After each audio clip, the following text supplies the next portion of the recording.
Poin Permata Suci. Baiklah, di sini saya akan menjelaskan tentang profil Kementerian Agama Republik Indonesia. Kementerian Agama Republik Indonesia adalah kementerian dalam pemerintah Indonesia yang membidangi urusan agama. Kementerian ini dipimpin oleh seorang Menteri Agama Menak yang sejak tanggal 23 Desember 2020 dijabat oleh Yakut Khalil Qomas. Kementerian Agama sendiri dibentuk pada 3 Januari 1946. Visi dari Kementerian Agama ini sendiri yaitu profesional dan andal dalam membangun masyarakat yang soleh, moderat, cerdas, dan unggul untuk mewujudkan Indonesia maju yang berdaulat, mandiri, dan berkepribadian berdasarkan gotong royong.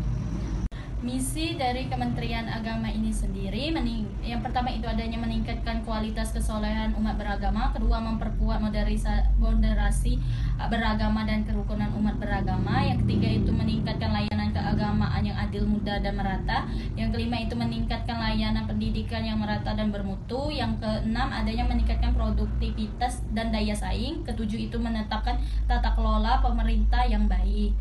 Selanjutnya, Kementerian Agama sendiri mempunyai tugas menyelenggarakan urusan di bidang keagamaan dalam pemerintahan untuk membantu Presiden dalam menyelenggarakan pemerintahan negara. Pelaksanaan ini juga membimbing teknis dan mensupervisi atas pelaksanaan urusan Kementerian Agama di daerah, pelaksanaan kegiatan teknis yang berskala nasional. Baiklah, di sini saya akan menjelaskan tentang pola kerja. Pola kerja Kementerian Agama ini sendiri dalam melayani masyarakat, adanya penataan yang harus mengarah pada tuisi, yaitu tugas dan fungsinya yang dijalankan dengan baik. Dalam memberikan pelayanan ini kepada masyarakat, adanya standar khusus yang harus diketahui bersama pada pelayanan prima pada Kementerian Agama dan membangun image Kementerian Agama itu sendiri. Kementerian Agama ini melakukan pola kinerja kepada pegawainya dan memberikan pelatihan agar pegawainya tidak memberikan pelayanan kepada masyarakat yang asal-asalan. Kementerian Agama akan terus melakukan evaluasi kerja kesekretariatan yang meliputi etika birokrasi, protokoler yang perlu penataan kembali. Budaya kerja ini secara inherent berhubungan dengan perilaku dan kerangka psikologis untuk meningkatkan efisiensi pola kerja yang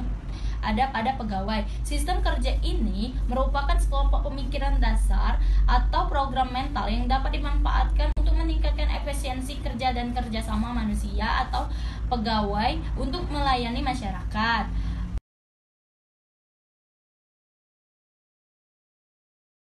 Di sini selanjutnya saya akan membahas tentang tugas dan fungsi Kementerian Agama.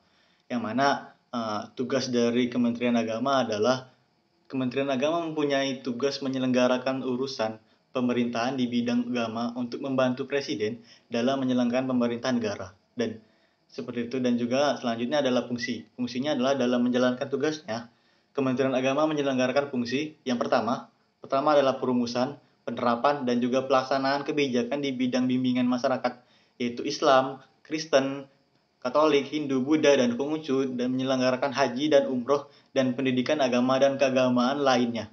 Yang kedua adalah koordinasi pelaksanaan tugas, pembinaan, dan pemberian dukungan serta administrasi kepada seluruh unsur organisasi di lingkungan Kementerian Agama.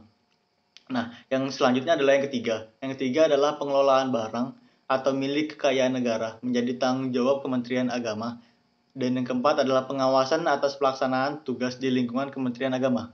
Yang kelima adalah pelaksanaan bimbingan teknis dan supervisi atas pelaksanaan urusan Kementerian Agama di daerah. Selanjutnya adalah pelaksanaan kegiatan teknis dari pusat sampai daerah. Dan pelaksanaan pendidikan, pelatihan, penelitian, dan juga pengembangan di bidang agama dan keagamaan lainnya. Pelaksanaannya penyelenggaraan jaminan produk halal dan juga haram tentang suatu produk. Dan yang terakhir adalah sebuah pelaksanaan dengan substansif dengan seluruh unsur organisasi di lingkungan Kementerian Agama, yaitu Ormas dan juga organisasi-organisasi yang di bawah naungan Kementerian Agama. Mungkin sekian atas tugas dan juga fungsi dari Kementerian Agama. Seperti itu, terima kasih. Wabarakatuh. Saya M. Arif Ilmah Mariono. Di sini saya akan menjelaskan mengenai koordinasi Kementerian Agama dengan lembaga lain, baik itu di daerah maupun di pusat.